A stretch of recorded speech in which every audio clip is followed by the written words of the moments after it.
This is TWiT. All right, finally, I get to say, after how many episodes of Whisky? Hundreds. I get to say, it's Suntory time. We can. I really am doing a Suntory whiskey, and I did pick this up at the local shop, the Toki. We have talked about Suntory time before, right? Suntory is one of the big conglomerates, one of the big four. And so they bought Beam. So they're now, for a while, they were called Beam Suntory. And I went back and watched the movie. Love that movie. We did with this an recently. extremely young ScarJo looking quite exploited, I might. It does feel that way, but Sofia Coppola directed it, so I feel like I'm with you. She probably wasn't exploited. It certainly made her a star. I hope so. I just saw it was a lot of inappropriate underwear shots. Right at the beginning, she's jumping around in her bed in her underpants. It's like we're talking about translation. What is it? Lost in translation. Yep, that's what it is. It's funny. We just had this conversation, my wife and I. That's amazing. It's funny how movies that you remember one way age differently. And then you look back on them, times have changed. And you didn't know who she was when this happened, obviously, and Bill Murray's Bill Murray, whatever. But I didn't know she was going to be this phenomenal star and all those sorts of things. It also falls on the Edmund Fitzgerald too, because without that song, nobody remember that shipwreck. Like there's plenty of shipwrecks and lots of sailors have died, but Gordon Lightfoot made everybody remember one of them. Put him in the same league as the Titanic. Maybe Gordon should sing a far better Scarlett Johansson. I'm sure there's plenty. So we've gone over Suntory a little bit before. 1899, Shinjiro Torii starts a wine importation business in Osaka. He was only 20 years old when he did this and is quite successful. The name Suntory is actually a play on his name. His last name was Torii. And so when you refer to him, you'd call him Torii-san. And so Suntorii. The big product for him that made him all his money was a thing they called Akadama wine, which is actually blending Portuguese wine with sweeteners. And by the early 1900s, he has 60% of the market. He falls in with a guy named Masasaka Takaturo in 1920, who'd been in Scotland studying whiskey, and they set up the very first whiskey distillery in Japan, in the Yamazaki distillery, in a location between Kyoto and Osaka. The whiskey is very bad, and Taketsuru goes back to Scotland to try and figure more things out.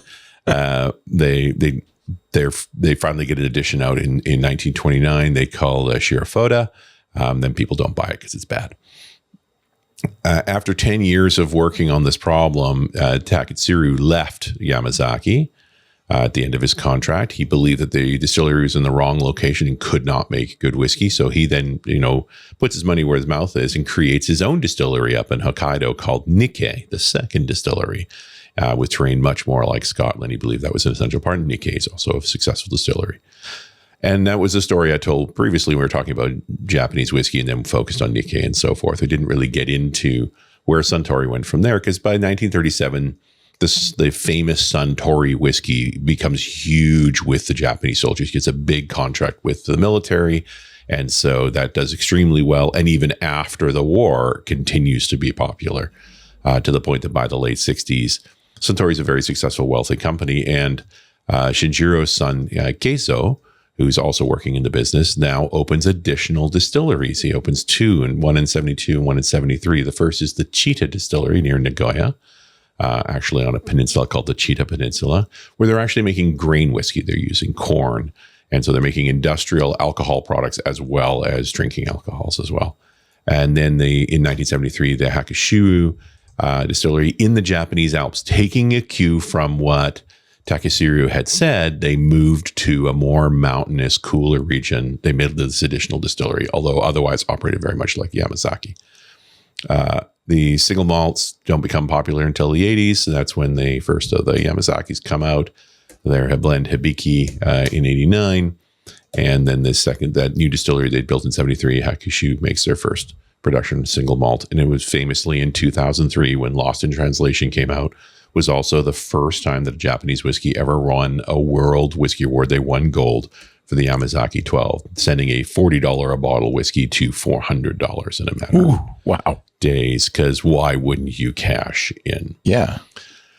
And This Toki first comes along in 2016, so it's almost 10 years old. It is a blended whiskey, but what's interesting about it, unlike the other blends, which typically bought from many different distilleries, this is actually a combination of the 3 distilleries that Yamazaki owns. So Hakushu, not that, the original Suntory whiskey was also a blend from the Yamazaki distillery.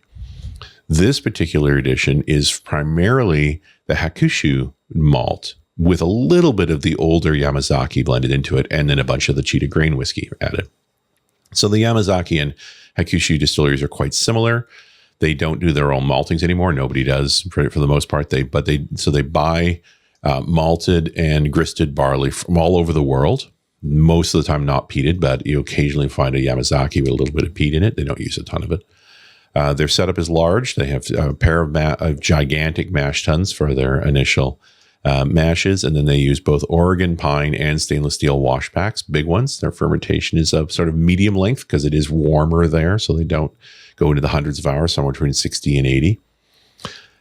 One of the interesting quirks of both the Yamazaki and Hakushu distilleries is that they continue to use direct fire on their wash stills. Now and then they use steam heat for their spirit still. Now they switch to spirit. The reason to switch to steam heat is to stop explosions, right? When you're evaporating alcohol, you're creating an explosive environment, and having open fire in that space is dangerous. And so as soon as steam made sense, most distilleries switched to it.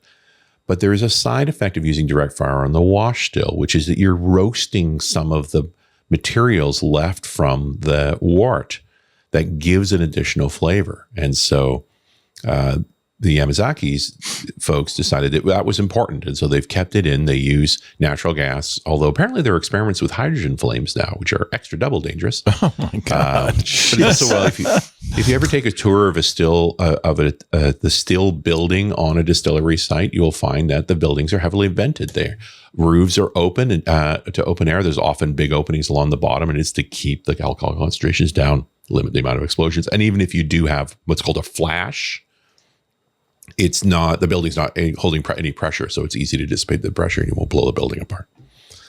But their argument is sound that you get a lot when you're using steam under minimal pressure. You're really not going to get much more than 100, 120 degrees centigrade onto the still. And that's all arguably too hot as it is, because you want lower than that for the alcohol evaporation rate.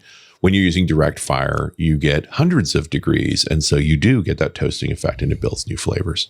Part of the effect of that particular Sounds like it's worth the risk. Well, and just do it properly. Hundreds of years they've been using direct fire and not blowing up very often. Just got to be too often, and not so usually often. Blowing up. Yep. Yeah. Interestingly, and again, both Yamazaki and Hakushu, they are using only pot stills, fairly big ones, 15 to 20,000 liters, but a variety of shapes. They, the stills comes in pairs, and they have like 8 to 12 sets, depending on which distillery you're talking about. But they're not uniform; they're not all the same, because they make a variety of whiskeys, and so they have different stills for different purposes.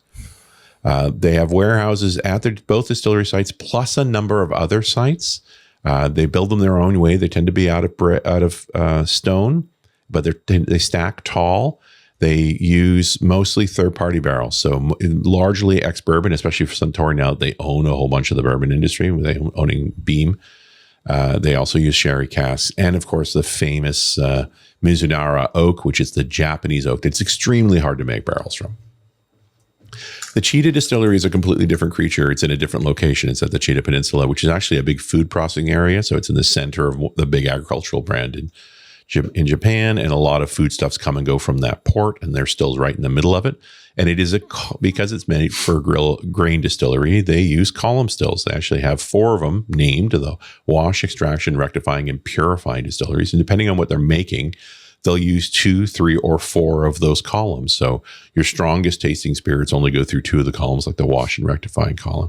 And then there's a medium where they'll add the extraction column and go to 3. And then if they do all 4, that's your lightest high. If you're going to really make like rubbing alcohol and get to 99%, you need all 4. So that's where Toki is made. Is it the Chita? So Toki is actually made is blended at the Hakushu distillery, primarily made from Hakushu. But as is typical with blended whiskeys, you add little grain because it's inexpensive. Right. So your flavors are going to come from those single malts that you've combined, but mostly this is going to be grain alcohol because it's cheap. But it's also all of their grain distillation is done with corn, and so it's going to be sweet as well. So if I give this a taste, and notice how pale this is. It's quite a straw color, like not real dark whiskey, but it's not particularly old. It has no age declaration on it. They call it modern. It's their modern whiskey. And it is, without a doubt. I mean, Japanese whiskey, I've always thought seems rather clinical. It's very precisely made, very Japanese style. This is nice and sweet and fruity up front, not a big alcohol hit, which is impressive it is a 43%. So they're not just going to the minimum 40, but it's gentle and it's got a little bit of heat coming out at the end. So, and we're talking less than $40 US. You can find this. It's a blend and it's Japanese at 43%. So don't feel bad about making this into a cocktail. It's legit, but it drinks perfectly fine on its own. This is, I would argue, the most approachable of Japanese whiskeys, right? This is the Jack of Japanese. The Jack. Yeah. If you've got a family member who throws Coke in it, I mean, they're brain damaged, but you're not actually wasting whiskey. We do. And I caught him with the Angel's Envy and I said, stop. Oh, no. I said, stop. At least use Tab for that. Come on, man. Fresca, if nothing else. I stopped him and then he was going, then he was a Clonakilty. I said, no, you can't put Coke in Clonakilty. So that should explode. If you just want to have a Japanese whiskey around, have a bottle of Toki around. This is a good idea. I should buy some and say, here's for your, here you go. Right. It's from the original Japanese distillers in Japan. It's one of the largest companies in the world, for better or worse, in the booze business. And reasonably priced. And it's still distinctly a Japanese whiskey. Yeah, and nobody's going to look at it and say, oh, you got me in cheap whiskey. Yeah. The bottles are always beautiful. Yeah. And this is the problem. And if you sat this beside the Yamazaki 12, which you would, if you could find one, and that's very difficult, you would have paid hundreds for. Right. Arguably, the bottle's not even as nice looking as this thing. Right. No, this is a good looking square bottle. It's very pretty. It's distinct. But you know what else? It's got a screw top, right? No cork or anything. Like, it is an inexpensive bottle. Like, it's been done very efficiently. But good. Keep this one around. You will have a nice Japanese with you, and arguably one of the least expensive Japanese made. Now, did you for $100, let's say, what would be a good Irish whiskey? Maybe that Capote Castle would be good. If you can sounds like a personal request, like you're trying to use them as a personal shopper kind of a thing. Exactly. And to be honest, I get messages. I'm out at least every week. Somebody says, "Hey, I want to get." And when you're a whiskey expert, people are going to want to know. And if you're going to go people Irish ask me, for like, 100, which File Explorer should I use? I bought him the bottle of the Middleton that came in a nice wood box. He liked that a lot. Those are nice. I would get the Redbreast 12, or if you want to spend a little more, the Redbreast 15. We've gotten him Redbreast before. I think he likes that How about the Yellow Spot then? I don't think we've done the Yellow Spot. Go to the Yellow Spot. This is the Green Spot's the base one, and it's less than $100. Okay. The Yellow Spot's going to be in the 150 range. And then there is a blue spot and a red spot, but those are very hard to find and pricey. It's just an aging thing. I believe the green is 8 and the yellow is 10. And so and it is genuinely nicer. It's a nice bottle, but I'll look for a Yellow Spot. That's Green Spot all day long too, friend. Like, I can't remember where we got them. I mean, might have bought them. I mean, Lisa got it for him, so she might have. If you like the Redbreast, he'll like the Green Spot. He did. He liked it a lot. Yeah. Thank you, sir. If you can find the Campbell Castle, get it. It's just unusual. It'll be tricky to find. Yeah. And it's just one of the many Middletons. Although, to be clear, both Redbreast and they're all Middleton. They're all Middletons. Yeah. It's all Middleton all the way.